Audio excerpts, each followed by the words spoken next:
Hello, I'm Jack Rickard, and this is Electric Vehicle Television. Good day, America. Stand by for news.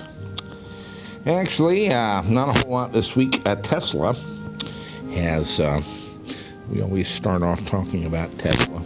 They had a new stock issue this week, a secondary offering, 2.7 million shares. I think it priced at $242, diluting you by about 2%, and raising some $618 million before expenses. They wanted a cool $500 million pocket change just to go to the fair. There are some issues that appeared, rumblings of issues, rumors, and sources of sources, and most of it revolves around the Model X and Tesla's deliveries this year. They're scheduled to deliver the Model X next month, September, and I have it on pretty good authority that they will deliver the Model X next month, but again, like the Model S originally, in trivial numbers. They're having some issues with vendors, suppliers of some of the parts for the car, and they simply cannot get the parts in the numbers they need to ramp up the production, which was supposed to ramp up so much faster than the Tesla Model S. But that's where they're at the moment. Recall that it's been 3 years now, at least, since I floated the idea of an Apple-Musk merger. And I actually am the one who came up with that first. There's been a number of analysts and people with wider media play, but it originated here, and I'd like to revisit it again. Apple has gone to Germany and had some just general talks with Bayerisch Motorwerken. How do you pronounce that? Actually, BMW. I've got it somewhere. Bayerisch Motorenwerk Aktiengesellschaft. Anyway, they've been talking to them. Rumors persist that Apple wants to get into the electric car game. BMW, to an accountant such as Tim Cook, would make much more sense. Their market cap is higher, just under $60 billion, but they generate $6 billion annually in earnings at BMW. BMW, I would say, is the top mark in automobiles in many ways. I would rate them ahead of Mercedes in most things, and on par with Porsche, and of course with a much larger and more profitable product line.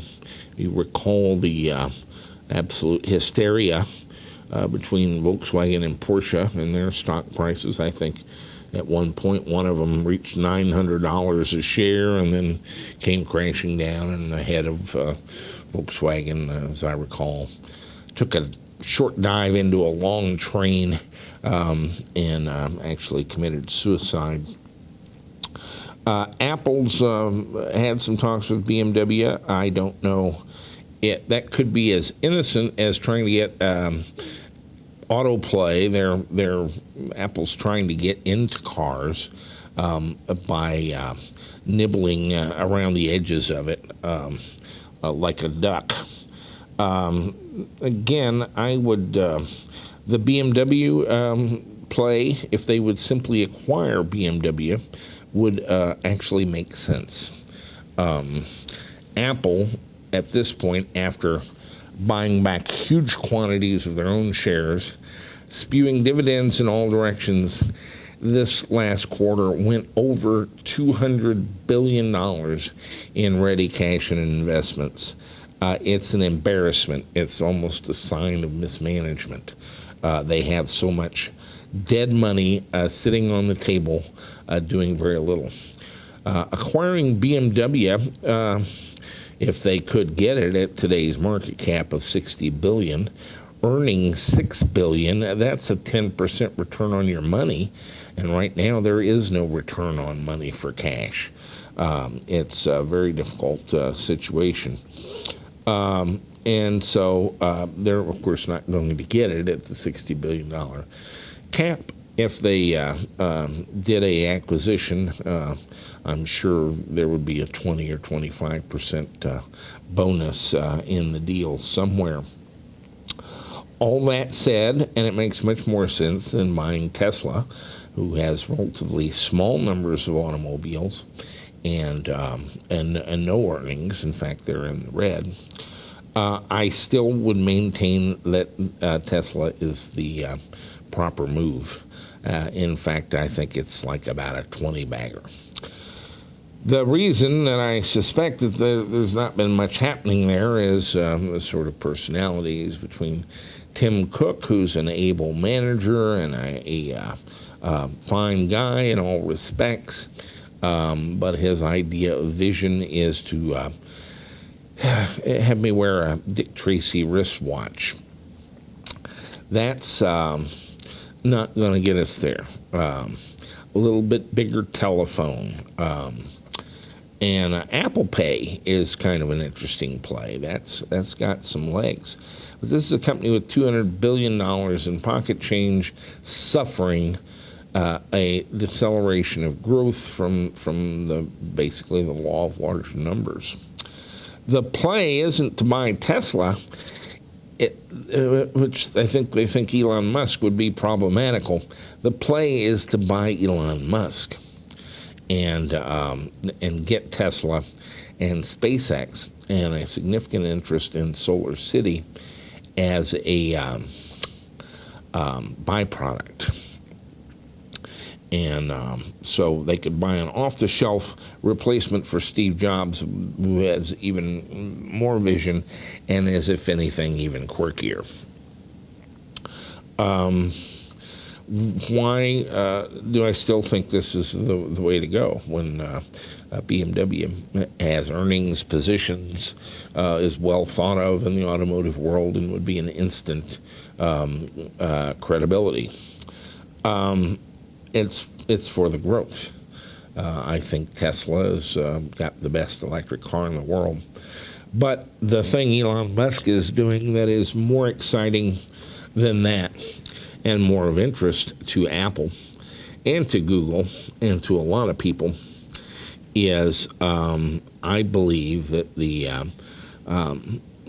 multiplanetary society with people living on Mars is a little bit of a red herring.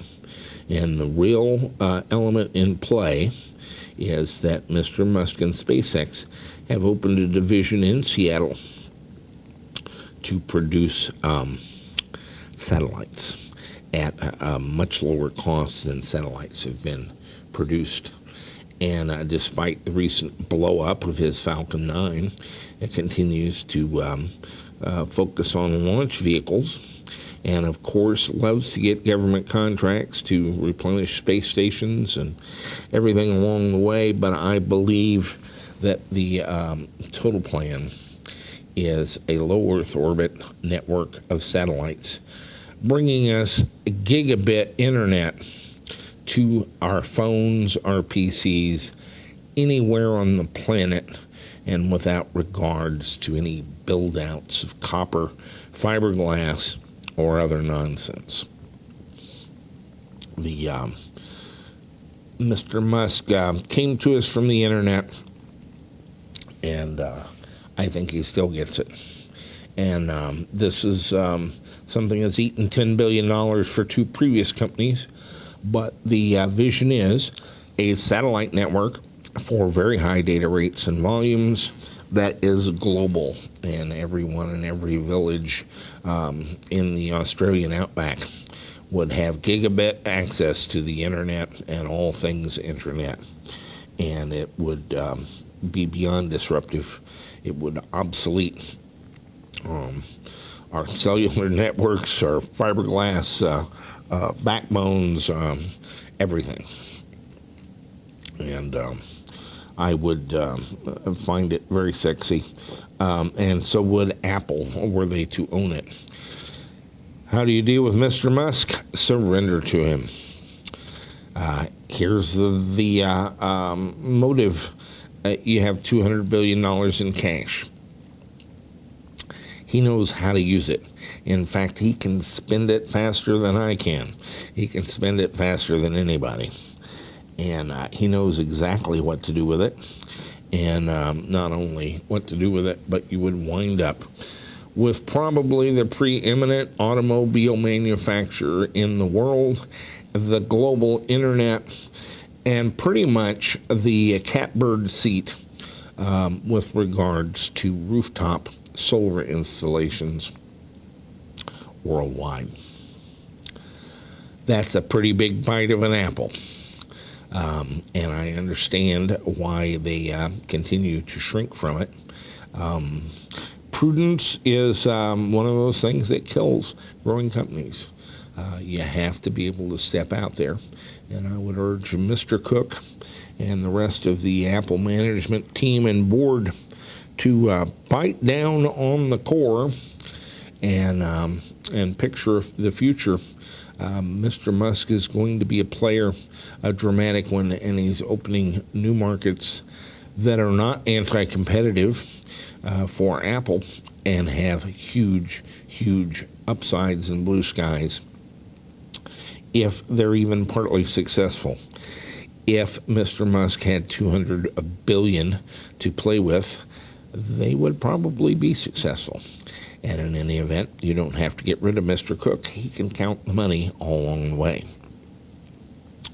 And so there you go. That's my rant on Apple and Tesla and what's going on with Tesla. Yes, you're not going to get your Model X quite as soon as you thought. And it's simply a function of supplier management. As I've said many times, a car company really isn't about designing and building cars. It's about designing and building the machine that builds cars. And it's a very complicated machine. And 2/3 of it haven't got anything to do with the new plant and robots. They have to do with the supply chain, transportation, certification of parts. You have 1,000 engineers that don't do anything but that. The logistics of making a car in those numbers is non-trivial. And he's talking about 500,000 cars. That's a little bit of a wag. $200 billion could ease the pain. What else is going on? Oh, not a whole lot. LG Chem is just on a campaign to be the battery guy in spite of the Gigafactory, and they're making good headway. Most of the other auto manufacturers are signing up, and they're swearing they're going to have a 500-kilometer car within 2 years, and we think that's all great.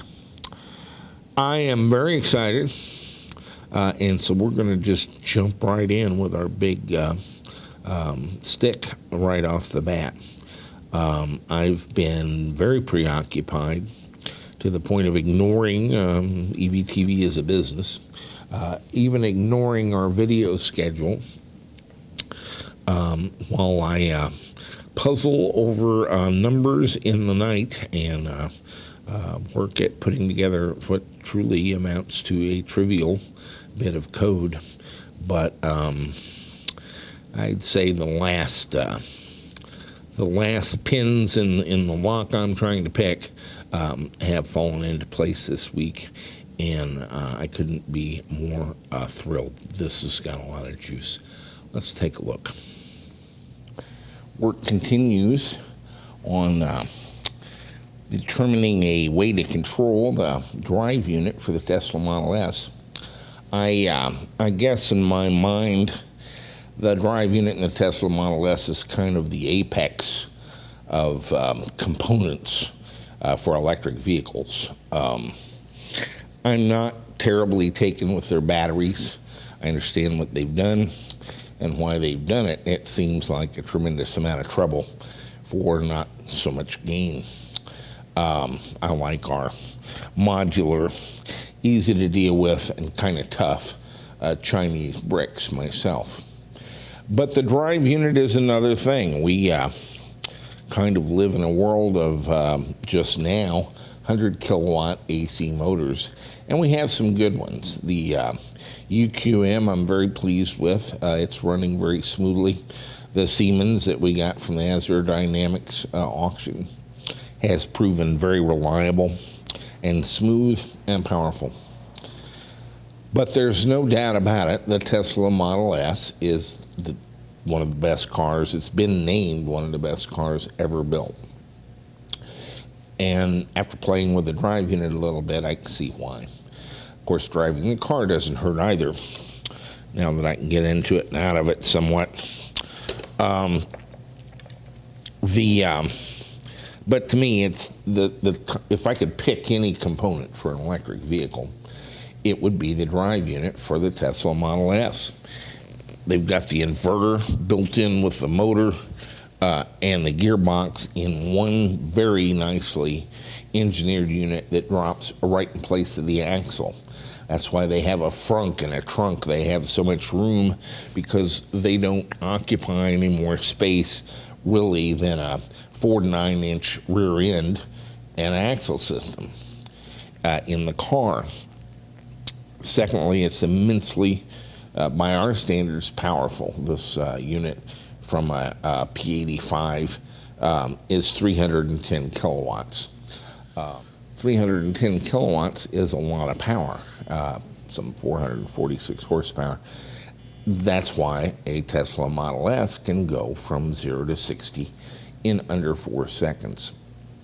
And so it's kind of my dream component. I mean, there would be nothing beyond mastering a Tesla Model S drive unit and being able to put it in a build. I bought a couple of them in April, and in May we installed one on this maple bench and wired it up as best we could, hunted down the connectors and so forth. And I was quite content to work on this beast for the rest of the year if that's what it took, or into next year, to try to see if we could puzzle through it. Again, with some very able help, and as you saw in June, we had a room full of very bright guys. The EVTV hack team came, and within a day, we had the motor spinning. Now, there have been some criticism that we made the motor spin by playing back a recording of data traffic that we had captured from the car. And as I've illustrated with the Ebenspacher and Mark Weisheimer, and I showed you kind of the process we go through to do this, it was only a matter of surprise to people who really don't know anything about this. But we've continued with that until we could get it to spin fairly reliably and had some idea of what each of the messages did and which ones were important. Again, by kind of the process of elimination, we threw out messages until it quit and then put those back in. And so it's kind of a rough thing. At that point, we have to sit down and go through the messages and try to figure out what they're doing and why they're doing that. And that gets to be a little bit tougher, but it's, as I've described it, for Colin and I and a couple others, this is like doing the New York Times crossword puzzle or Sudoku. My wife likes to do Sudoku in bed. I actually don't. I've never Sudoku'd, but my point is they're kind of puzzles more than electronics or engineering or anything else. They're kind of puzzles. And the last few weeks I've been a little bit distracted while I obsessed on this, and I'm very delighted at this point to report that we have full control of the Tesla Model S drive unit. And more so, it's not a guess, and it's not entirely blind. We can actually control its operation algorithmically. I have taken one of our Arduino Duis. We sell this in the store for $99. Lest you think we're using a lot of test equipment here, this is an Arduino Dui board with a CAN transceiver on it. And we call it the EVTV Dewey CAN microcontroller, and it's the size of a pack of cigarettes. We sell them for $99, and they're a delightful device, but hardly magic. I've written, and Colin and I have worked on and written a 715-line Arduino program that basically interprets a few messages from the inverter and gets things like torque, RPM, throttle, and calculates gear RPM. And we have set up to send. We really, out of all those messages, about 193 messages in the data capture, 23 of them come from the inverter, and it takes 8 from the car to control the entire drivetrain. At this point, there's a few things I might want to play with, but they're so esoteric, it would only be for curiosity. We don't need them to drive the car, and they won't add a whole lot to it if we did. In fact, we've gone a little bit beyond in control what you have as a Tesla Model S owner. The hard one, and the one I just broke this week, was regenerative braking. And in doing so, I not only got control of it, but I can actually vary it from no regenerative braking to sufficiently severe regenerative braking that I don't really think you could drive a car with it. But we're going to demonstrate all that. The point is, we've made a transition. We are no longer playing recorded messages out of data captures. We are forming messages algorithmically and transmitting them through this box to the inverter to control it. And we are receiving a couple messages from the inverter and getting information from that. If we have any work left to do, I'd like to get more information out of the inverter, some temperatures, that sort of thing. So we'll continue, but at this point I could put this drive unit in any car in the place and drive it away.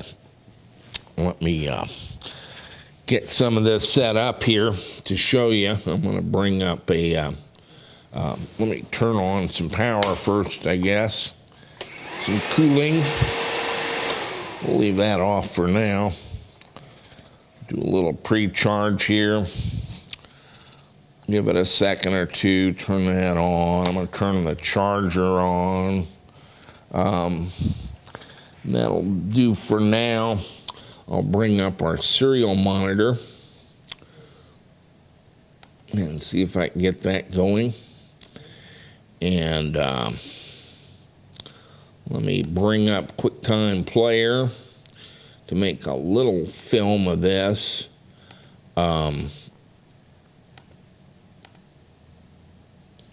And we're recording that, and that will allow me to put that up on the screen here in the magic of the editing suite, and so you can kind of follow along what I'm doing. I'm going to turn on the inverter here. If I hit T or enter a T in my little line here, command line on the serial port, I can actually display all the messages we're receiving and the messages we're sending. And I can actually, I've got a little auto scroll thing here. I can stop that and freeze it and actually see time and what message ID I received or what message ID I sent, what the data is that's in them, and so forth. And that's, we use that in kind of troubleshooting to see what we're doing. If I turn that debug mode off, I get just a display that shows me what CAN port I'm on, which right now is 0. And in the EVTV Dewey, we only have one CAN port. It's always 0. INT here is our interval. I've got it set for 120 milliseconds. It's kind of important. We've got a couple of messages we send by interrupt every 10 milliseconds, but most of them go out on on a loop that reiterates about every 120 milliseconds, and that transmits the majority of our message traffic that way. Regen, as right now, is set to A1. I'll show you more about that later.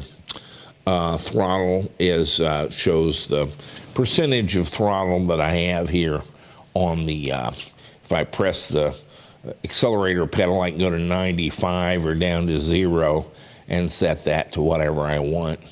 RPM will display, when I get this fired up, the motor RPM, and then a simple calculation gives me real RPM, as we're at 9.73 revolutions of the motor for each revolution of our gearbox here.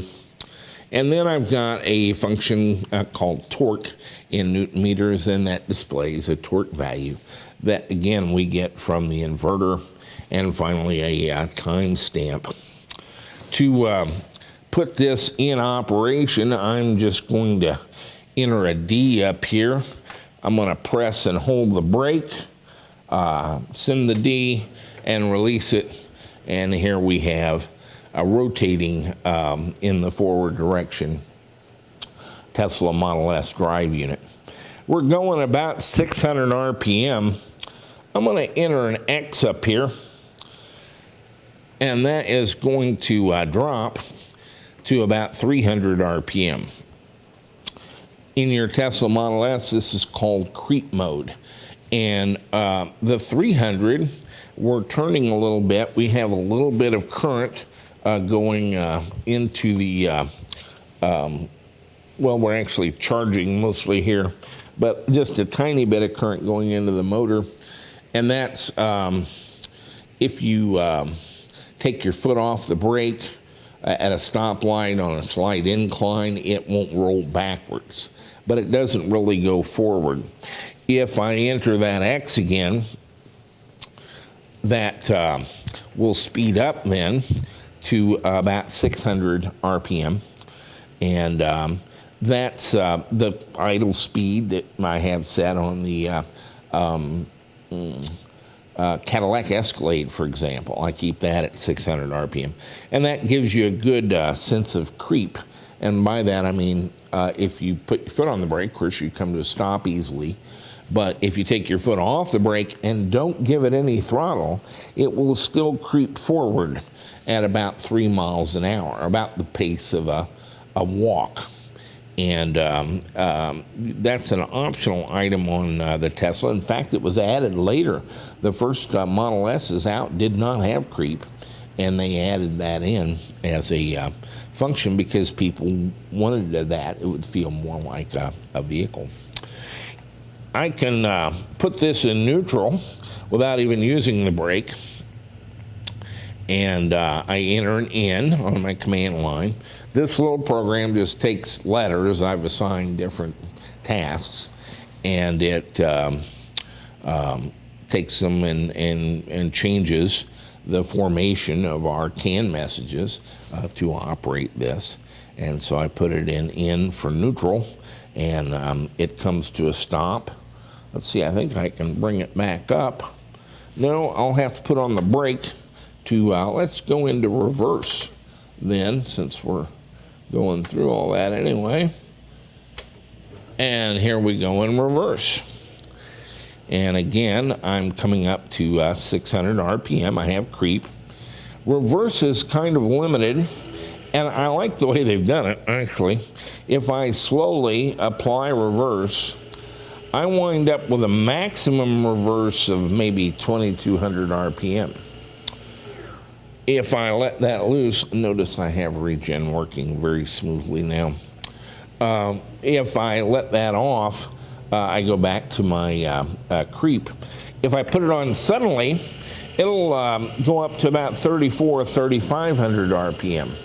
And so you'll get a little, so they actually have the limitation on RPM keyed to how quickly you put on the accelerator. So if you put it in reverse and stomped on it, it'll back up a little quicker than it will if you gently put it on. And then, of course, you have correspondingly more control in that mode as well. And so that's reverse. Again, we have no fluid pump in reverse in our gearbox. And I guess they don't want you to back up too fast, misapplying the throttle. And so it's limited to about 15 miles an hour in reverse.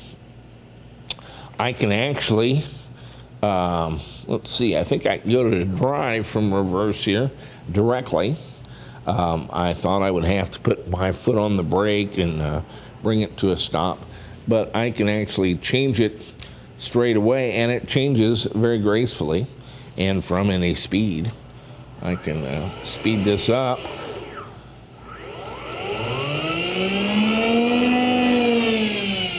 Put it in reverse, and it simply ignores it. If I'm at speed, ignores it entirely. If I put it in reverse here at a crawl,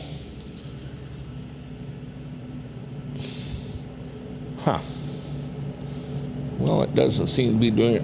Oh, I think I have to drop out of creep.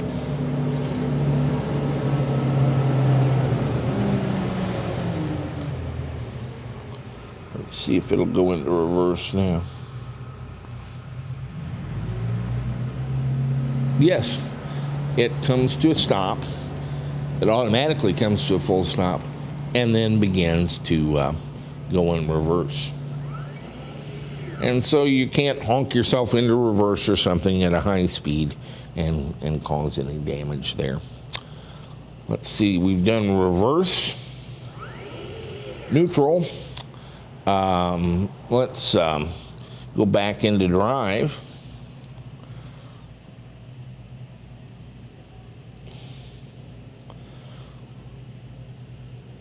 Might as well turn our creep back on.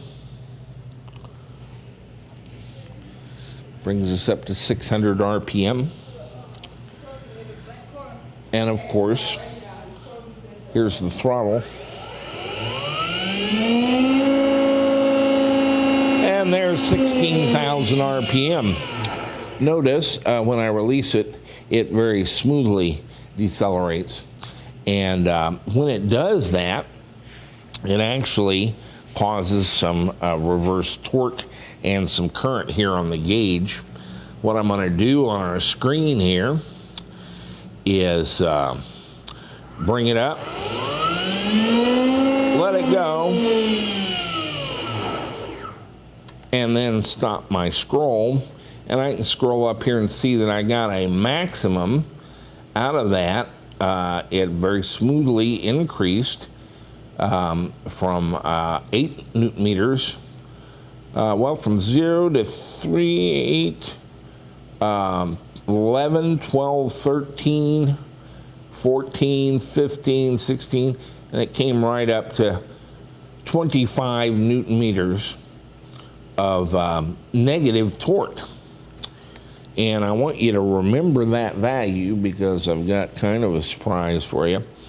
We can observe the same thing here on our amp meter, and I'll take it up to, let's say, 5,000 RPM.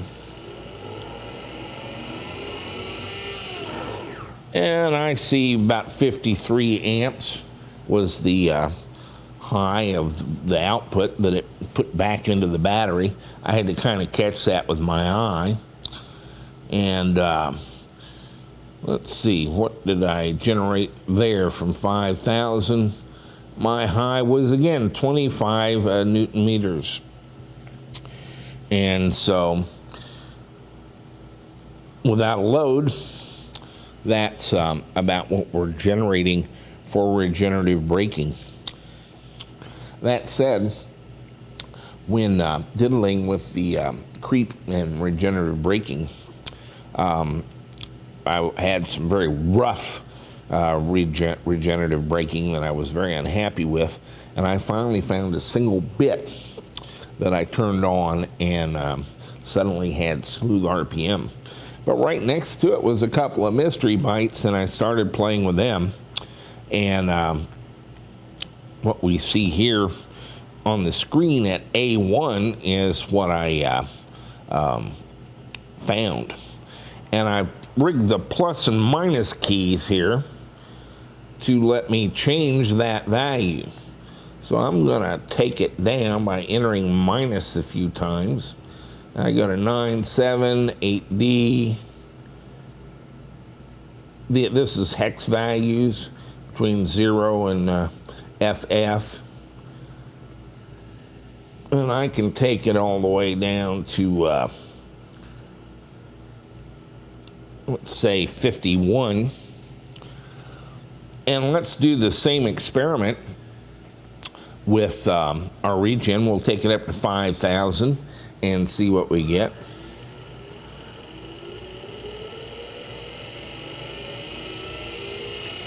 And there we go.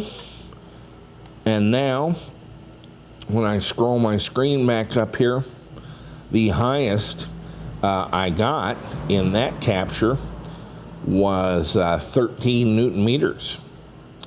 I believe before we were at 25. Let's do it again and see if I can catch the current. This thing doesn't sample often enough to do a good job of it, but we'll take it up to 5,000 RPM and release, and I get 27 amps instead of 50 something. So I've dramatically decreased the amount of regen that we have available. It's still smooth, we just have a lot less of it. And so let's go up here and let's keep going down. There's 3D, 3. I can go up with a plus, but you have to shift a plus, and I'm lazy. We're at 15. We're at B. We're at 1. I'm subtracting hex 10 each time.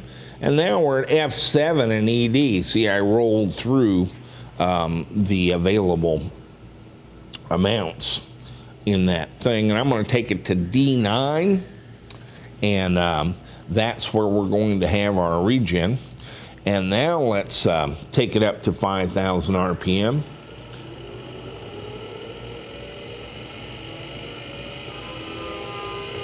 And release. And see what we get here. And let me scroll up. And now, instead of a peak of 25 Newton meters, as we had on the first one, or 13 on the second one, we got a minus 32 Newton meters of regenerative torque there at the D9 setting. And let's try that. See if I can catch the current here on the little JLD 404.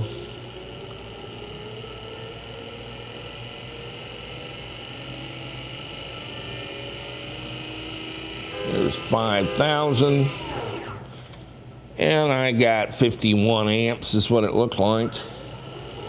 Let's do it again. 66.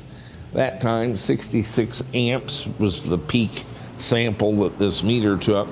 And that's at D9. Again, I can go heavier still. Let's enter a plus or two.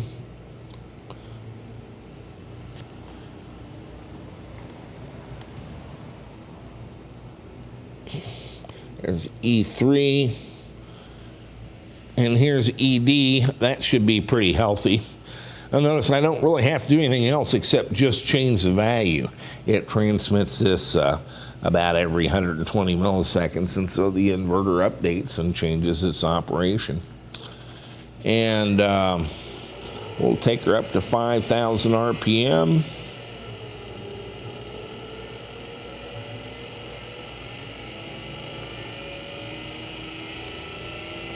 And release. scroll up and see what I did. Minus 35 Newton meters. I think we were minus 3.3 on the other one. And let's try that on our current meter here. I don't know if you can see it. Probably you'll be able to see it better than I can now on the video.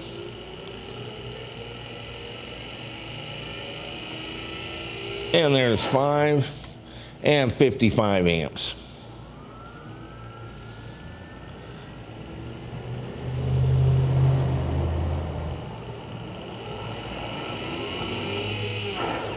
And there's 74 amps. I went a little higher than 5. But you can see that I've kind of got a meter on this. You can feel a much stronger regen there at ED than at one of these others. But I've kind of got a meter here. I can actually watch it change the torque and current values that we use. And here's 9.3. And that's somewhat gentler, but still smooth. And so we have achieved a smooth RPM during regenerative braking. And not only that, but we have full control of it. So I can put it in drive, I can put it in reverse, I can put it in neutral. Neutral and park are really pretty much the same thing. It doesn't lock up the motor in park, it just puts it in neutral. There's kind of some sequencing. You want to go from reverse to neutral and drive to park, but they're really quite similar in what they do. So we've got reverse, neutral, and drive, or reverse, neutral, and forward. Reverse is limited in RPM. Drive is 2, forward is 2, but at about 16,000 RPM and much higher torque levels. We can turn our creep on and off and go forward and reverse, and we can actually would be able to put a knob, for example, on the dash where you could tune the feel of your regen, or a couple little up and down arrows in a digit where you set it to a certain percentage of regen, let's say, and I'm going to let you do that to where you can actually control the feel of regenerative braking. On the Tesla Model S, you have regular regen and low regen, I think, or standard and high regen. I don't remember how it's labeled on the car, but you have 2 picks. We can easily and essentially by default will have the ability to completely granularly or smoothly vary the amount of regenerative braking in play. And so that's about it. I don't really have a whole lot more. There's some things I want to learn from the inverter, like temperature. Voltage and current tends to come from the car to the inverter, and it does not seem to have any ill effect when you do not provide it. And so it's kind of casual about voltage and current. I'd like to get some temperatures out of the inverter and maybe a couple of other things. But at this point, we could put it in a car and drive it right now using this box and this program. It would be kind of awkward typing in D and N and R on a laptop to run it. So we'll work on some sort of interface.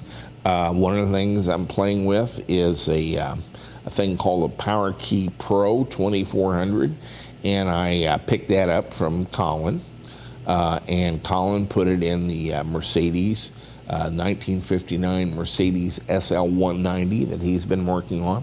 It's got some nice buttons, CAN driven. We've ordered some of those, and we'll have them available in the web store. They'll have the ability to add external switches to them in addition to the 8 that's provided, and also be fully configurable in using a PC.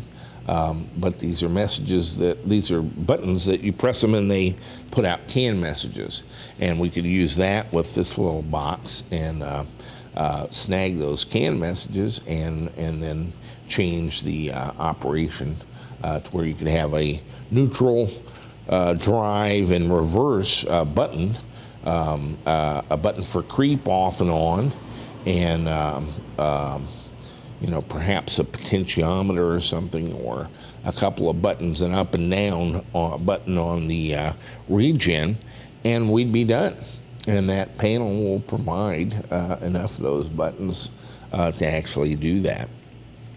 I had talked about using the EVTV display, and I'd like to pursue that and kind of use that as the controller instead of the little Arduino board, largely to integrate our display and our CAN processing in one unit.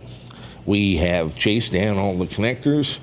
We can make the cables, get the throttle, and I would certainly expect to have a kit available with Tesla drive units by the time of our electric vehicle convention. But the good news is, and the announcement here this week is, that we have now hacked the Tesla Model S drivetrain, and we can drive it.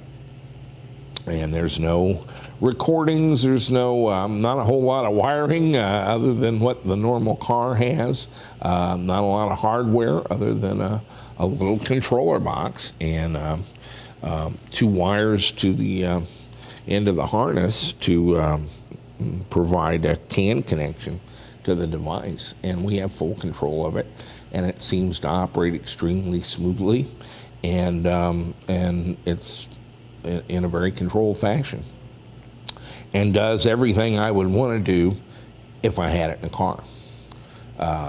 And so I'm a little bit kind of shook up. I'm not going to say we're done. There's things to do, but effectively it's over. The question is done. Can we control a Tesla Model S drivetrain via CAN? The answer is yeah, it's already in the bag. We got it. We're there. So stay with us. I'm kind of a little bit blown out of the water. Again, to me, this was supposed to be the hardest challenge and the biggest prize in EV land. And be careful what you ask for. I'm going to have to take very careful care of what we aim this EVTV hack team at. I want to thank all the members of the hack team, and of course, particularly our software architect, Colin Kidder, is actually on staff here at EVTV and has been a central part of it all along. But we've had contributions of ideas and things from almost everybody involved with the hack team along the way. And it's kind of interesting how all that happens. Again, our purpose in hacking the Tesla drive unit or any of these vehicles is not really to do anything nefarious, even to our own cars, but actually to enable the use of junk or salvage components from manufactured electric vehicles, in this case, the best electric vehicle available, for use in our own custom electric vehicles. This may go in a Doka or an Escalade, or I haven't really decided what to put the drive unit in, but I'm completely confident now that we can not only get it in, but make it go on command and as well and smoothly as it does in a Tesla Model S, or probably more so, since we have control of regen. There's also 3 or 4 bytes in there that I found that actually modify the responsiveness of the throttle. And I think they're kind of like our throttle curve fitting data in the JevQ. I don't have a good way of putting a meter on it and showing what it does. So it's going to take quite a bit of experimentation to work out exactly how those modify the acceleration of the car. And it may require it to be in a car to really do that usefully. Again, if you change where regen comes in and you change where, like we can set it up where from the point that your throttle starts forward to the end of the throttle, we can put the 50% point out to 75% or into 25% to move that and bend that curve a little bit to have a little different feel when you're driving. And that can actually get to be kind of a complex art, but it makes a dramatic difference in how it feels when you drive it. And JevQ probably does that better than any inverter that's out there. It's just easier to set up and easier to visualize what you're doing, and in 2 or 3 passes you can have it feeling pretty good. So again, our purpose in hacking the car is to gain control and useful usability of the components that we can get basically from wrecked cars and off of eBay and so forth. I don't really see enabling you to do that for a couple of reasons. It's already come up in comparing notes with another team that they may have an entirely different set of CAN messages for the same thing.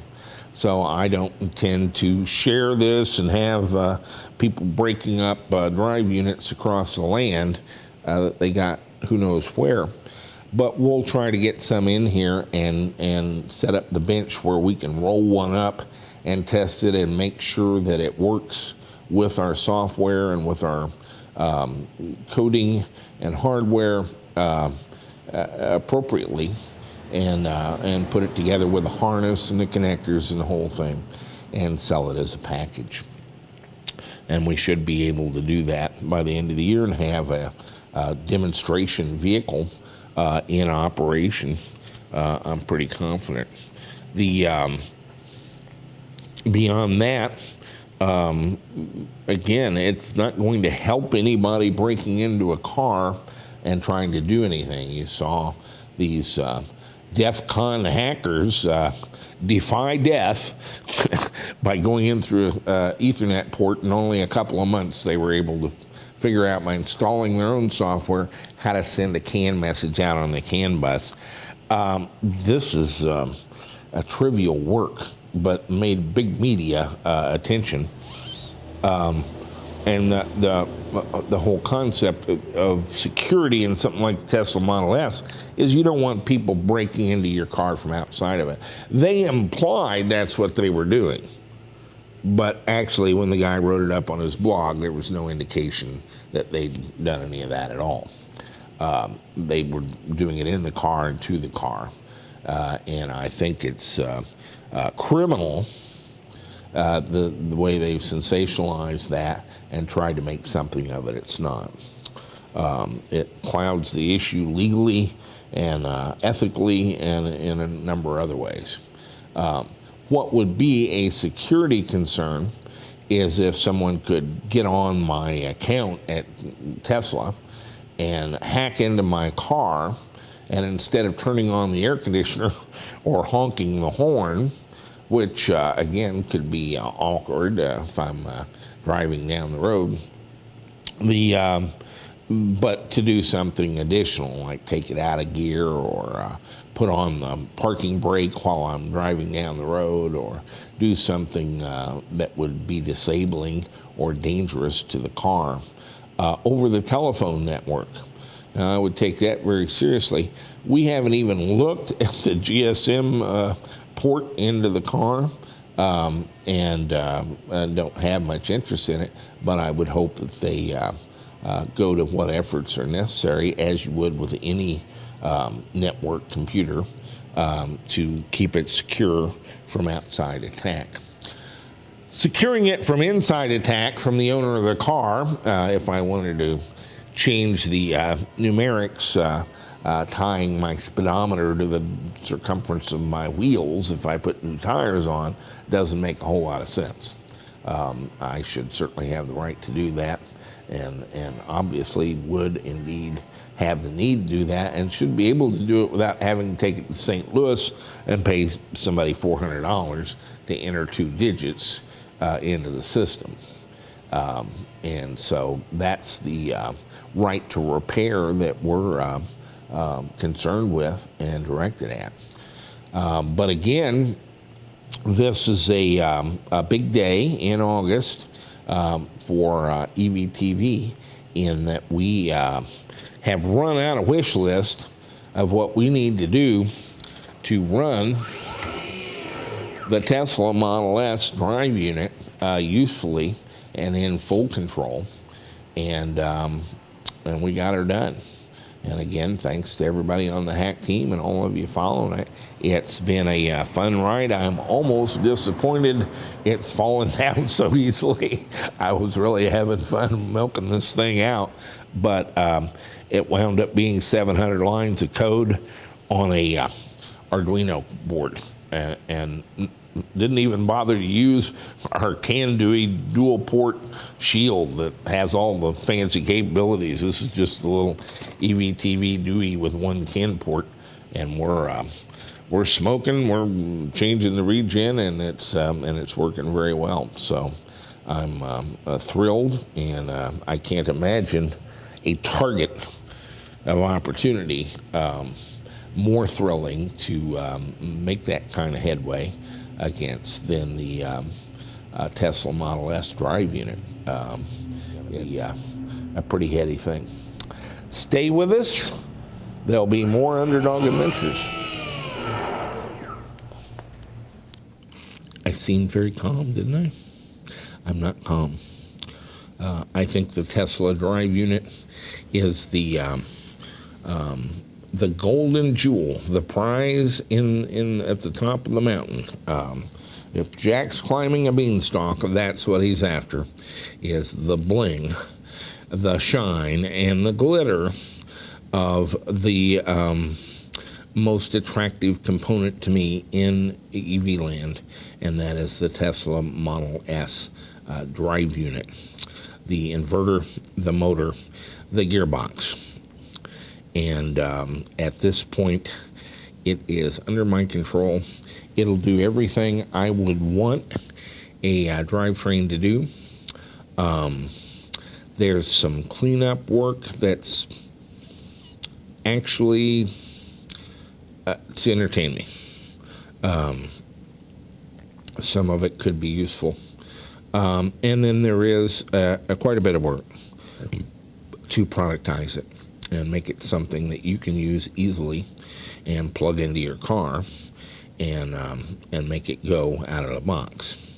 And I intend to be there by the end of the year. Hopefully with the EVIC device, I have to master Visual Studio 8 and C#.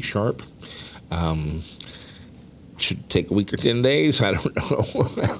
And it could be more. But of course, actually C# is one of the preferred languages for Colin Kidder, who, as many of you know, has been on staff now last 6 months or a year since he graduated from college with his computer science degree. Not that I cared, but he came out looking for work, and I gave him some. And he's been tearing up a patch ever since. We did have a very gnarly little thing at the heart of this drivetrain, which is sort of a mystical sequence of bytes that are reiteratively sent while you're changing gears from drive to neutral to park to reverse and so forth.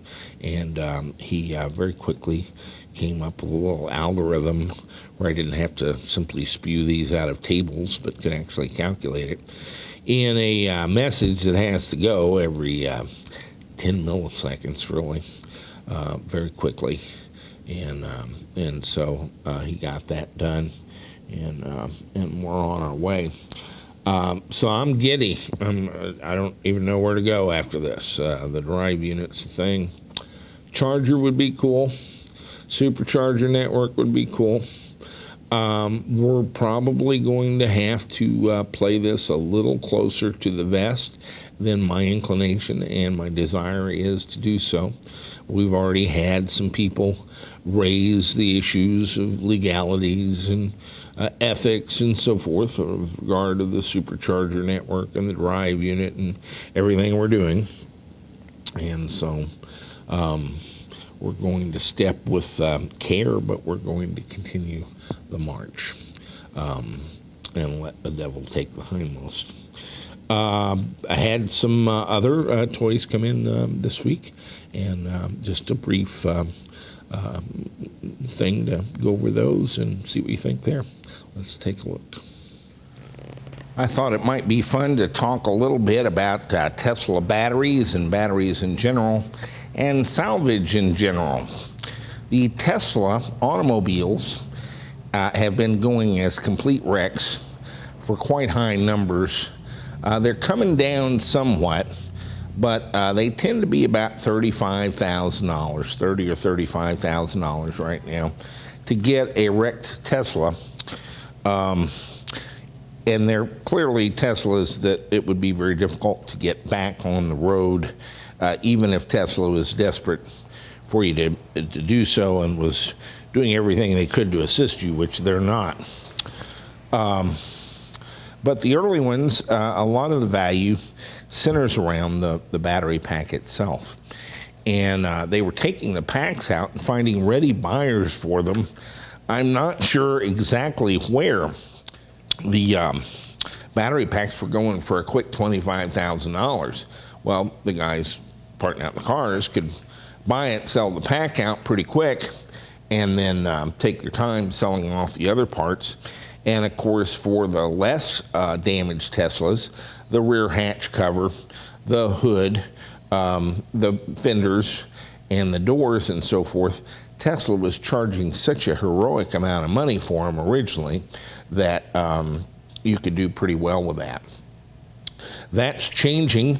One Tesla authorized body center has described that a part that they were paying almost $1,300 for is down to $389 or something.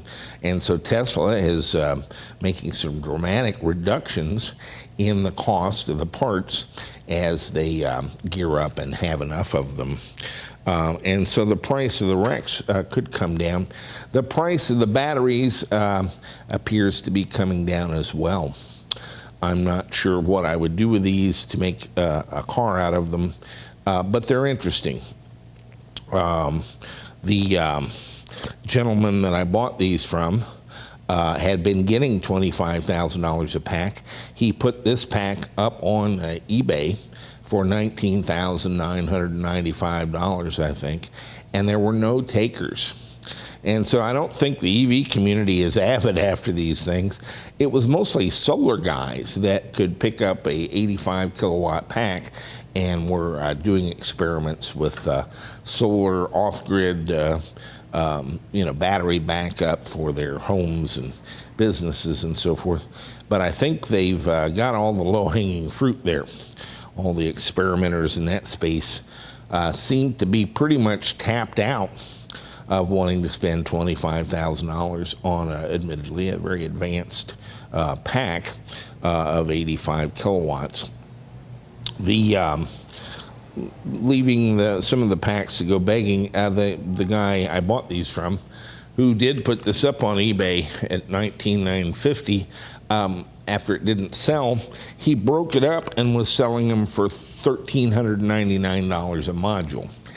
Now, I wasn't curious enough at $19,000 to buy a Tesla battery pack, but I did buy 3 of his modules. I wanted to play with them and see what was in them and examine it. But that's kind of the tale, I think, as we go into the future. The batteries have been kind of considered a holy thing by the OEMs and by everyone else involved. I expect over time for them to become very much more commodity-like. And I would say within 2 years, there won't be much point in buying a cow battery or a new battery. There'll be so many batteries floating around from wrecked cars that you'll pretty much have your choice of leaf cells or volt cells or Tesla batteries. LG Chem has sort of declared war in the last month, I would say. They've done deals with Audi and VW, and they're touting that they will have a battery that you can put in a car and drive 500 kilometers, which is over 300 miles, within the next 2 years, and I'd certainly like to see that. Meanwhile, the batteries themselves from salvage seem to be kind of carefully plummeting in price. And as I said, he had to break this up and sell it off. The Tesla battery pack consists of a very strong tank-like structure that holds 16 of these modules. They're in series for a nominal pack voltage of about 355 volts. You charge it to about 4,400, and so it's 96 cells in series. As it turns out, 74 in parallel. Each of these modules has 6 of the individual cells in series and 74 in parallel to make up the module. That gives you 444 cells per module, and I think 7,104 cells for the entire vehicle. Each of these we weigh at, let me see what they weigh at 55.8 pounds, just under 56 pounds apiece. And they have 2 terminals on them, and on one end they have a little BMS board that everyone argues about incessantly. It is a true BMS. It uses a common and very productive or very accomplished chip that does have the ability, with some little FETs in it, to key in some external resistors and balance the pack. And it's a very nicely made little board. And Carol nicely put something on here with 2 little wires in case I want to play with that. Do I want to play with that? Maybe. We might attack the BMS on the modules at some point. And the other end, of course, has some coolant tubes, and they actually have liquid coolant that goes through the batteries.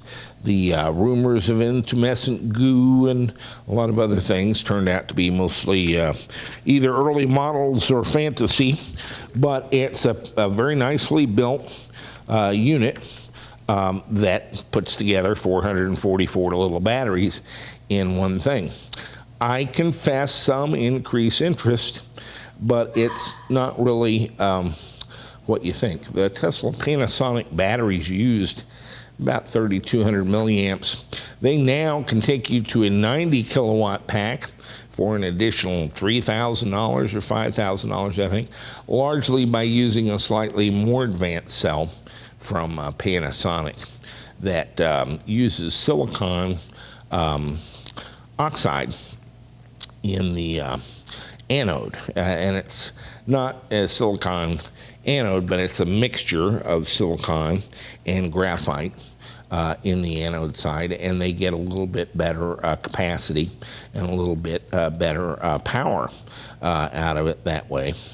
and that's what Tesla is doing to advance that. Their smaller battery packs have the same number of modules, and in fact, they're the same modules. They leave out some of the individual cells, and that's pretty easy to do, and that cuts the cost of the total battery and the weight and the capacity, and that's how they do that. I'm seeing some batteries now from China that are not lithium cobalt as the Panasonics, but the new NCM, nickel, cobalt, manganese, aluminum. I call them everything but the kitchen sink is mixed together in the cathode side, and these batteries have an increased capacity and increased power. Indeed, each of these little cells, 6 or 7 amps, is what you can get out of them. That's why you need 74 of them to do the kind of currents that Tesla does. For a brief period, yeah, you can do 12 or 14 amps. I'm seeing some cells in the same size class, and that's the 18650 consumer cell. What that means is it's 18 or thereabouts, 18 or 18 and a half millimeters in diameter and 65 millimeters long, kind of like a rifle cartridge, but basically the size of a AA battery that you put in a camera. We're seeing some cells now out of China in that form factor that can do 35 amps output, and are the NCM cells, and kind of, it winds up again being very expensive. It's very difficult, even in quantities of 7,000, to get these Panasonic cells under about $3.50 or $4 a cell. And if you could get 7,000 of them at $3.50 a cell,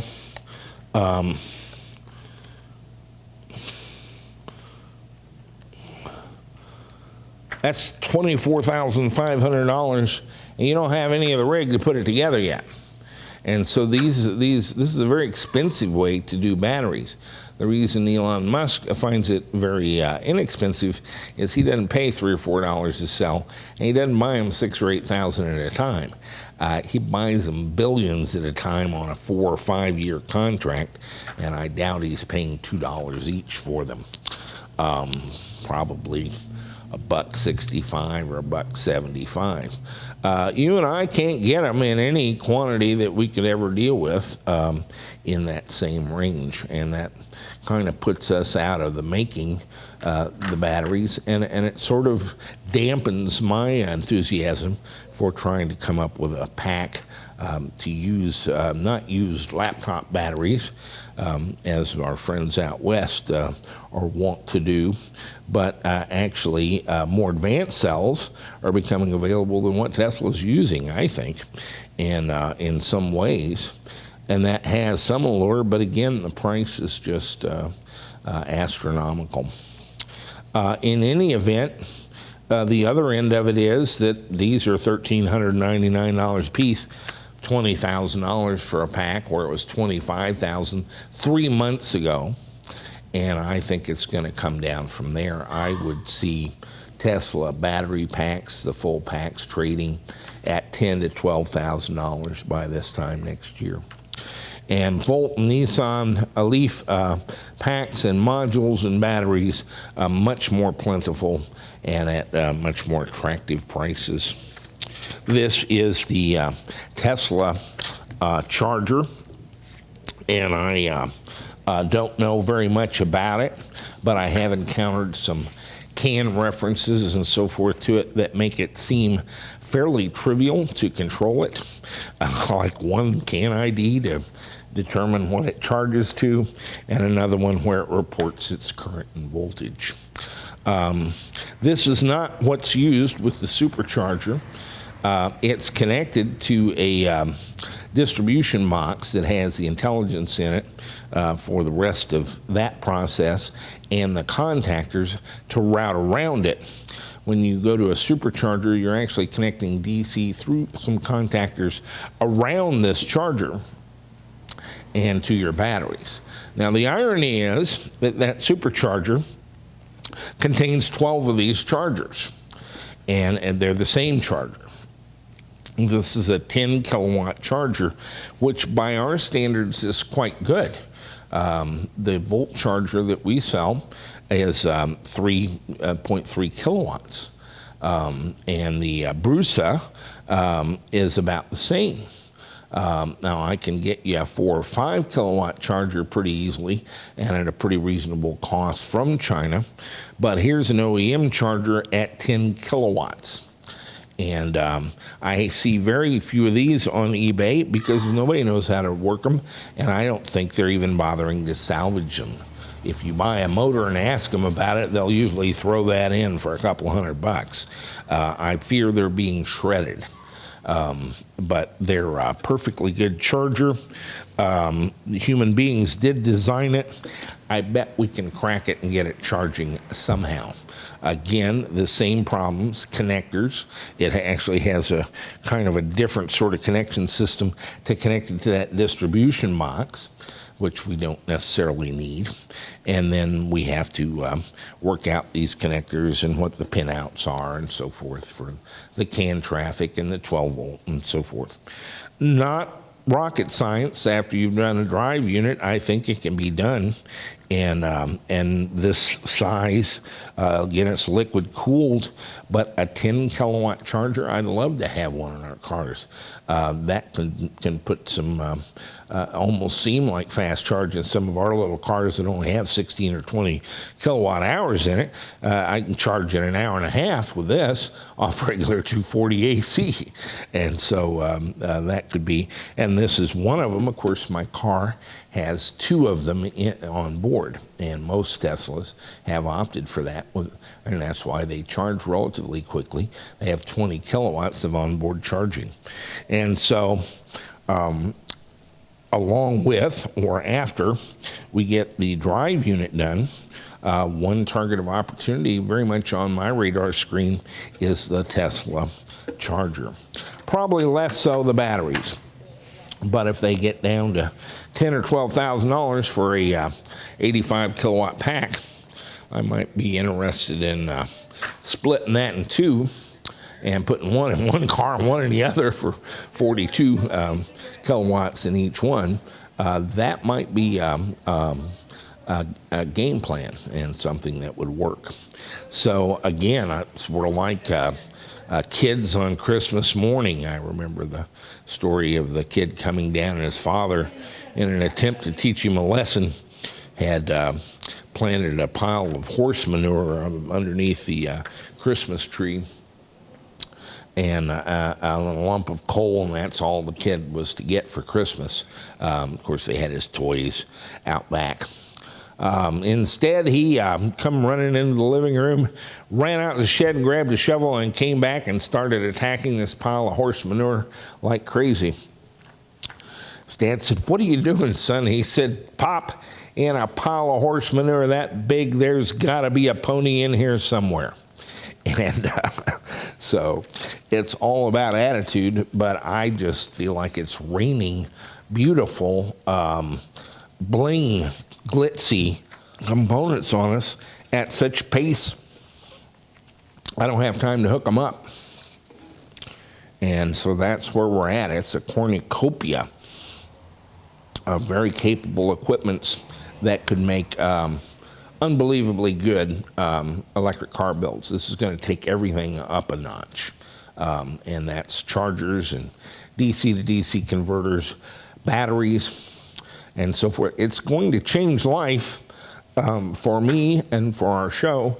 It's going to get to be a little more technical. For you, ultimately, it's actually going to become less so. We're going to work this out where you don't have to do a whole lot to incorporate these into your cars and put them in and get them going. And we're not the only ones working on this. There's others doing good work out there to try to tame the same beast. So within 2 or 3 years, I think most custom EVs will be used, working with basically manufactured electric vehicle components.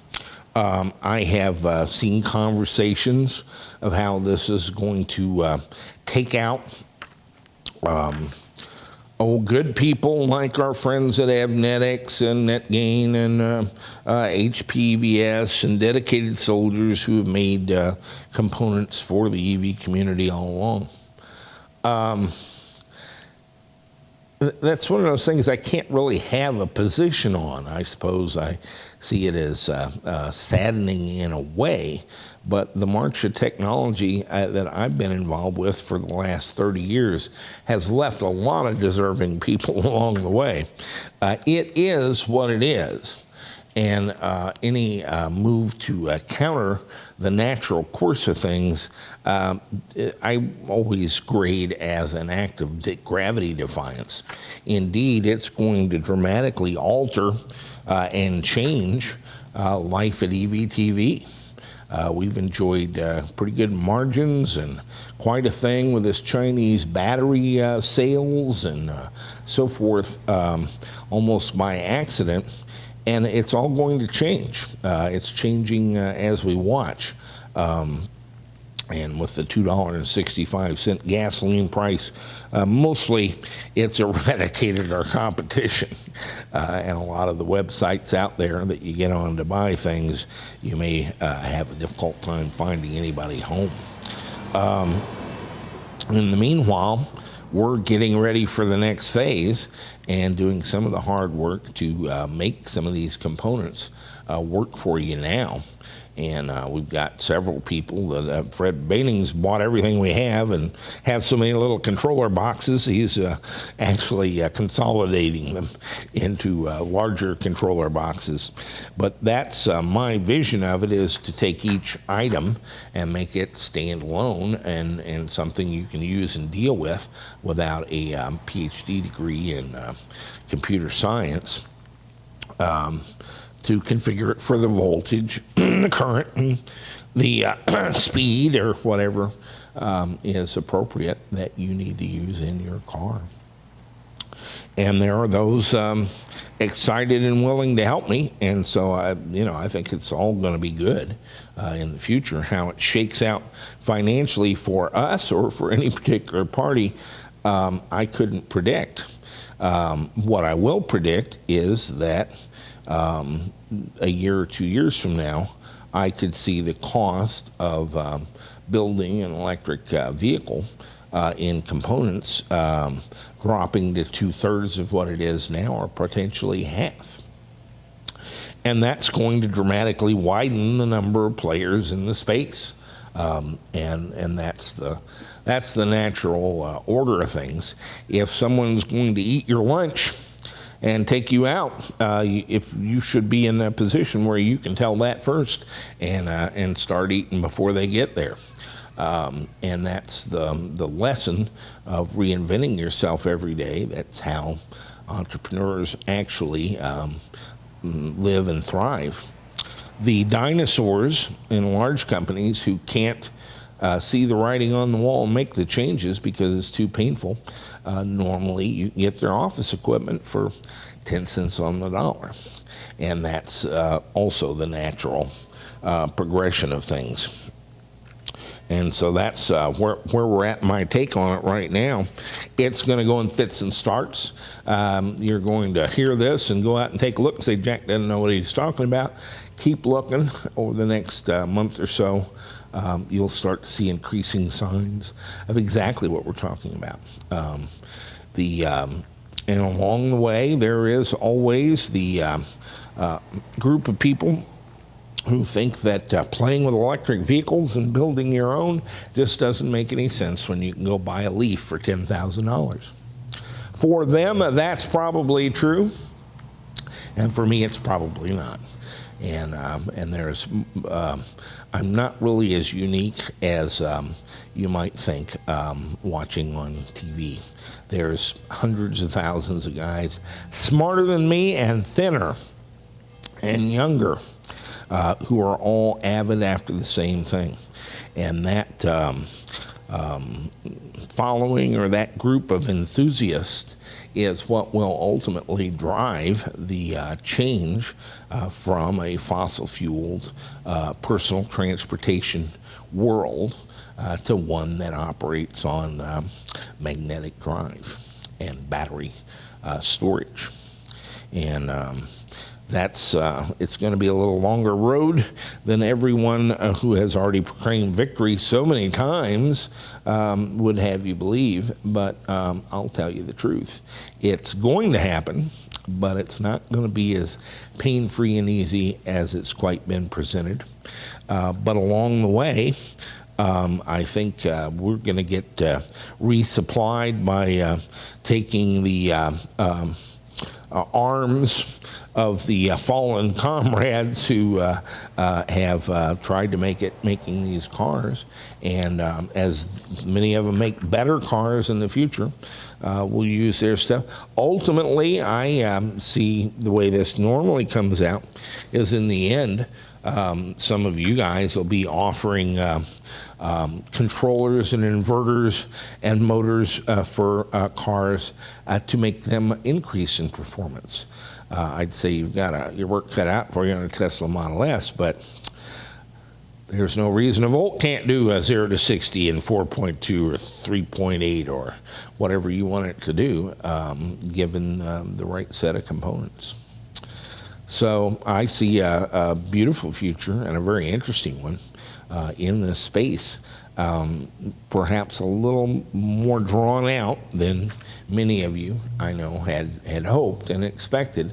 But that's sometimes how it goes, is there's 12 or 16 years of grueling effort on the way to any technology becoming an overnight success story. That's been true of almost everything: cell phones, personal computers, the internet.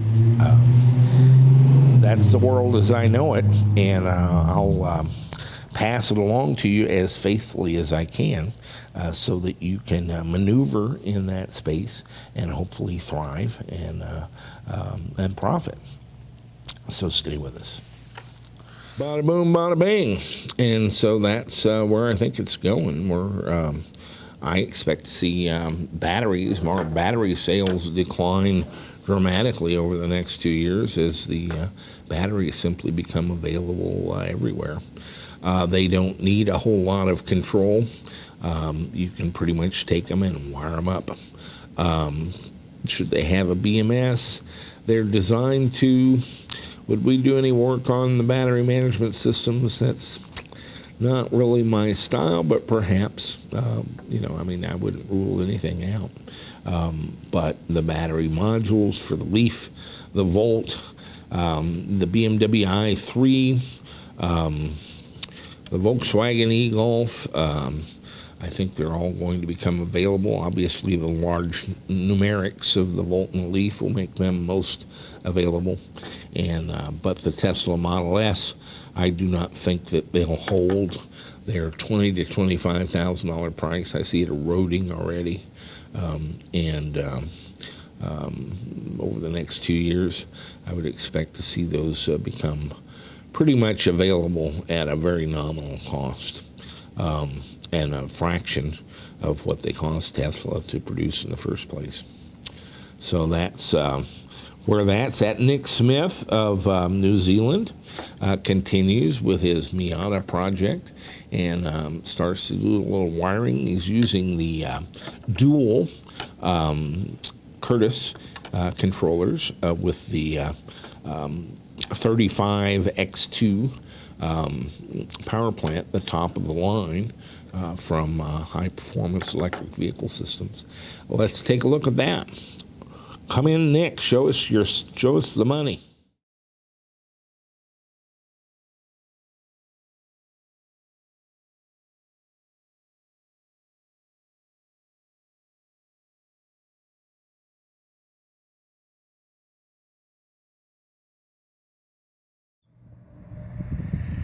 Well, here we are. It's a beautiful midwinter's day, actually quite warm, and I'm down at my secret location working on the car again. So here we go. Let's go and see where we're up to.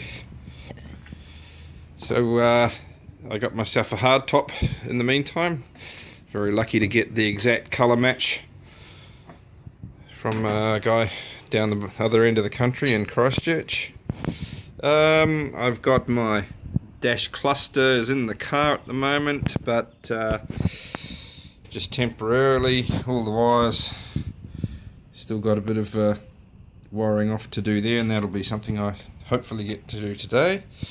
And down here, I know it looks a bit messy, but we know exactly what's going on down here. So I've got the two controllers just sitting in location at the moment, and what I've done is I've gone and sort of split everything out into functions, if you want to call it that. So up here we've got the CAN bus connection off to the other controller. These three wires here are the blue for the contactor, the pre-charge, and the earth for the contactor. So they're sort of run off on their own. We've got the link to the, I think that goes to the motor, that one, for the temperature and tach feedback. This is the main one. This is the one that does all the business. So this goes to multiple different connections, and if I follow that back all the way around here, I've been wiring off a junction box, and so that sort of commons all of these wires to their appropriate links. Now I've got a wiring schematic here from the HPVS system, and you see I've laminated up so I don't destroy it. And so you can see here what I've replicated in the box is basically all these little links here. So we've got the purple and the brown being the clutch switch. Fortunately enough, this car already has a clutch switch, even though it's not actually used in my original vehicle. The green goes to the pedal interlock, which is a wire I haven't shown you. I'll move over to that in a minute.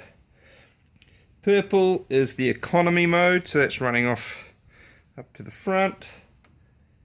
Again, the red blue red, that's going to go up to the front of the car as well.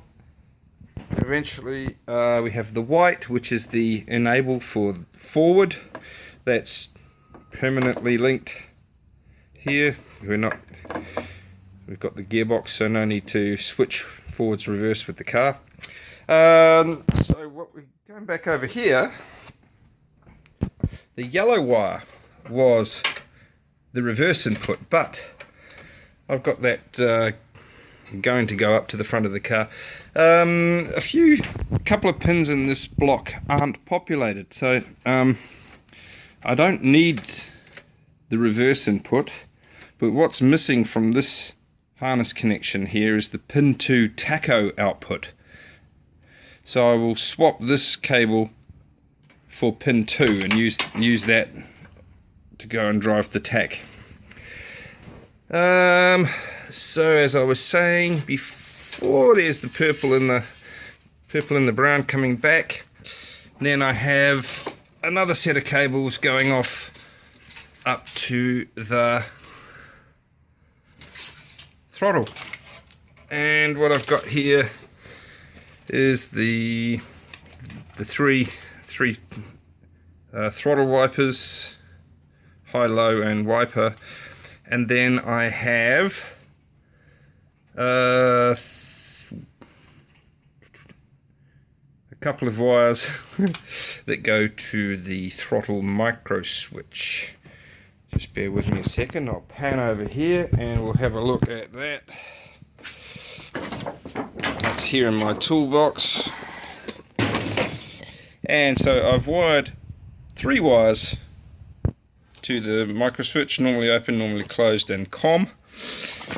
And they go from the micro switch, link up with the throttle pot like I showed you, And I've wired that off to a 6-pin Deutsch socket and plug, which is ready to be populated with the wires I just showed you. So that's all good. So I've also run off on the secondary controller. I've also tidied up everything, so I've got the link to the other controller and the motor inputs, or outputs I should say. Linked off all the wires for the spyglass, so there's the Curtis connector and the plus and minus, if you want to call them that, for the push button. And over here are the wires for the contactor and pre-charge.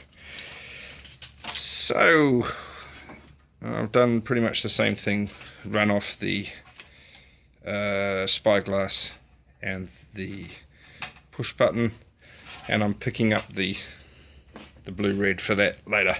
I know it all looks a bit messy right now, but don't worry about it. I know what I'm doing. I'm a professional. So what else have I got here? Here is basically the positive, negative, and vacuum switch for the vacuum pump system. Just having a vacuum line made up for that now, so that'll be a custom plug-in for that. That'll tidy everything up there. I think I showed you that in the last video. Yeah, DC to DC converter. It's a Meanwell HLG 600H 15A. So that means 15 volts adjustable. So I get that down to like 13.8 or whatever is appropriate for the lead acid battery, which the car still has. That is required for New Zealand regulations to maintain hazards and wipers and lights in case of a traction pack failure, so we just keep the standard 12 volt system intact. And I'll be attaching that to what used to be the alternator connection. Had a little bit of fun and games with some contactors over here. Not contactors, relays. You sort of forget what things were from one month to the next on a long project like this. So turns out 2 of them are actually for the headlights, but the third one is the one I wanted, and the earth for that no longer worked because that went to the engine computer. So I have wired a new earth for that, which I'll tidy up a little later, and that activates what used to be a connection for the front cooling fans. Now that's a lovely fused relayed power supply, obviously for the 12 volt high on the controllers. So it's getting there, it's looking pretty good, and I'm just gonna wire off one wire at a time and I'll get there. So one other thing was my hang on a moment, I'll find out where I put it. And I'm back. This is what I was looking for. I have made up a little box for the 2 Curtis spyglasses and the 2 push buttons, and I'm just gonna wire that out to a socket or a flying lead over here, and I'm going to keep these gauges separate. I'm not going to use them in the car at all, but I would like to retain the ability to use the gauges and the spyglasses, and that means being able to program the car as well. So what I'm going to do is get this one here is about the right length, so I'll just leave this here in the engine bay, and maybe I can wire these 2 leads off to another 2 pins in here. These are the standard computer style Molex, which I happen to have the pins and connectors and tools all for. So you can readily buy these at well, we call Element 14, J-Car, RS components, whatever you call it in your country. So there we go. There's a 4-pin version. I got 10 pins, I think that is, or is it 12? Either. So you can buy these for like $1. And one of the easiest ways of wiring these up is to get a motherboard jumper, a male to female 24-pin jumper. It's about 10 inches long, and if you've got the special little tool, which it doesn't come cheap, I might say, but considering it's only like a miniature little tuning fork, this thing gets the pins out of those things, no worries. Well worth having. And you end up with wires with the pins and sockets already crimped on either end, multiple different colors, and you're away. So yes, that's a job for today, is to finish up this box and to shorten up these two cables so they, or this one, so it comes in about the same place as this one, and that will be, if you want to call it that, an engine diagnostics port. And if I make myself a nice little lead, I can sit in the passenger cabin with my box plugged in, or I can just come straight to the car and tweak with the controllers right here in the engine bay. So I think that's looking promising. Obviously the goal is to get a motor spin on video before I leave for EVCon, but unfortunately for me, I leave like 3 weeks beforehand, and I've got a week in Australia for a CAD conference in a couple of weeks' time as well. So time is short and resources are limited, namely me. And so the wiring continues. So here's the, if you want to call it, controller box, programming box I made up earlier. I've gone ahead and put the lead on, and I have a 12-pin Deutsch connector on the end of that. So that's just going to be a walk up to the car, plug it in, and play. So to match that, I've got the 12-pin socket, and that's going to go on to each of the spyglass wiring cable sets. So the 4 pins I've taken out of the Molex connector, and then the appropriate switching for the push button, and the same for the primary controller. So just going to go ahead and wire those off into that Molex, into that Deutsch connector. I do actually have the Curtis controller software programming system with the USB dongle.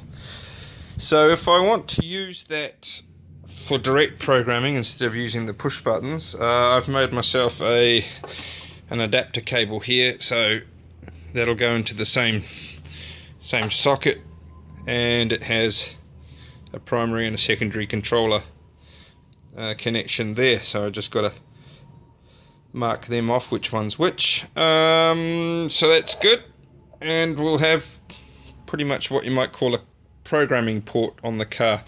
So this has a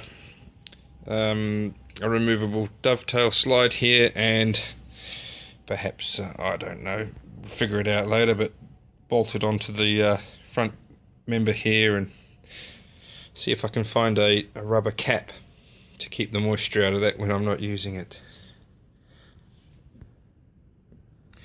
So the wiring up front is steadily getting a bit tidier. I know it doesn't actually look it, but it is. We're getting a semblance of order here.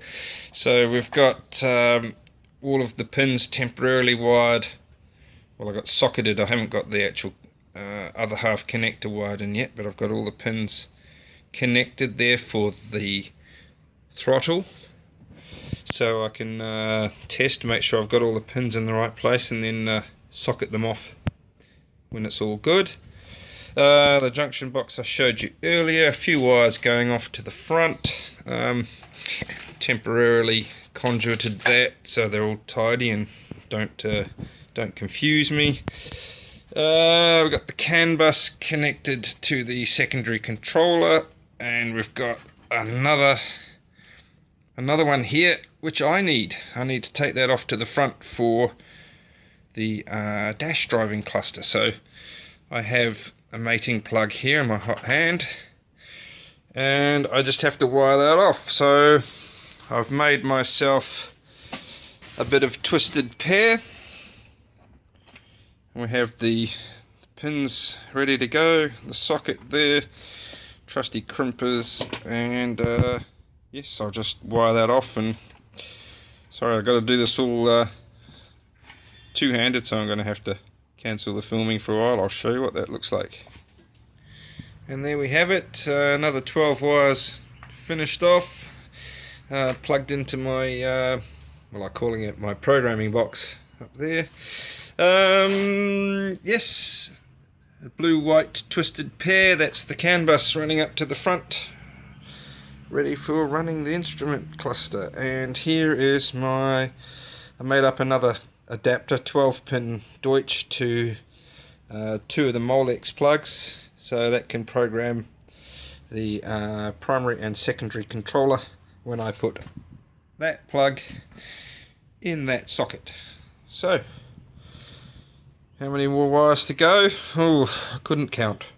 I'll just keep going. So there we go, 12 volt to the controllers, just temporarily hooked up at the moment, so that's fed from what used to be the front cooling fan supply. That's a switch 12 volt, and as you can see, I've got my Curtis programming software plugged in, and looks like I've got my connections around the right way. So on my split adapter there, I've got the plugs in the right pins, and I've got it plugged into the correct adapter. So I've got a black and a white tape. White is right, so black is left, and it's all working great. Just setting up a few parameters, throttle dead band, acceleration rate, all that sort of stuff, and not far to go now. Just got to get a few more wires tapped off, and maybe I'll throw some batteries up the front there and we can get this thing going. Looking forward to it.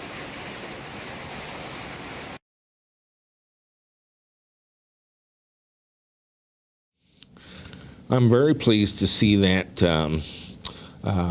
work continue, Nick, like many of us, when we have a project that we kind of intentionally do over time rather than, dropping everything and mounting it as a mission. It's a hobby type thing for many people, and an enjoyable one. You don't really want to turn it into a emergency project.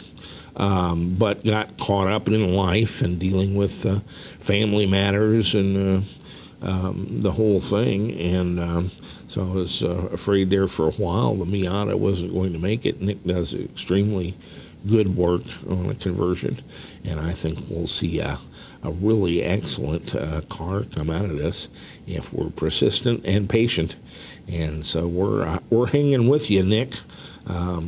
And of course, he and Steve West will be here from New Zealand at EVCON, and they're going to speak.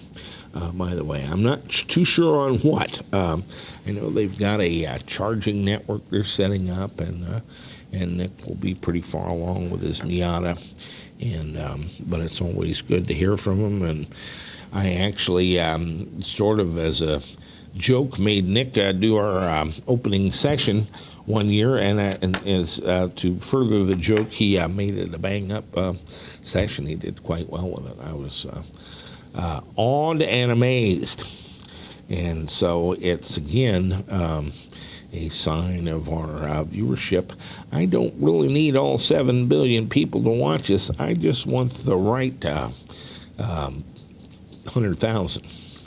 and I think I'm winning there. We've got some pretty good quality stuff. I do get out and troll the forums occasionally, the Tesla Motors Club forum and the DIY forum.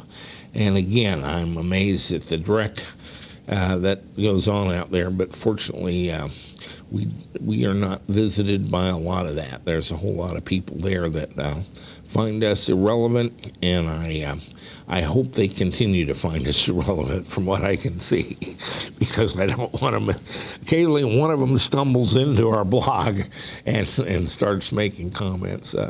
Who was it? I had some guy this week was wanting me to go look up for him where I found the reference to Elon Musk's comment about the universities. I said, guy, I don't know who you are, but as best I can tell, Google nor YouTube search has my social security number or are doing any withholding. Type till you party like a rock star. It's out there. And so that's where that's at. But in any event, we've really got some bright people and some creative people who seem to be part of the deal, and I couldn't be happier with that. We're going through some changes. I think the industry is. Industry such as it is, if you want to call it an industry.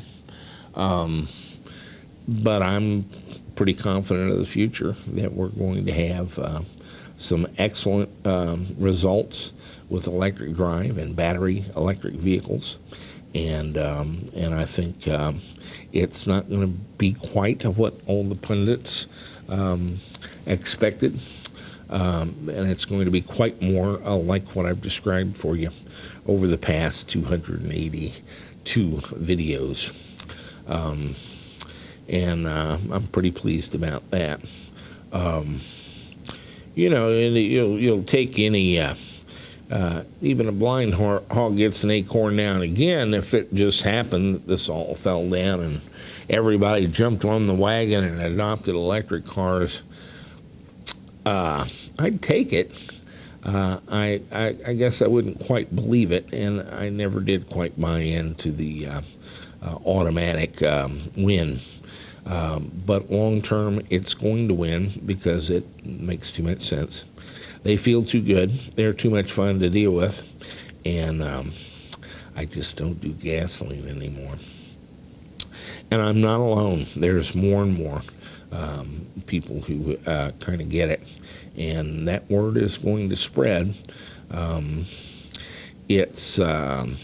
Cars are a very integral part of all of our lives, certainly here in America, and so making change in that area comes dear and slowly, but this is a change that ultimately everybody's going to like. That's it for this week. We'll be back. I don't know if next week or the week after. It depends on how things go. But stay with us. We're going to continue, and it's just getting better every day. I've got more toys to play with than I have time, space, room, or ability. So I've never seen so much baubles and bling under the Christmas tree. It's simply raining stuff on us here at EVTV, and I couldn't be happier about it. Stay with us.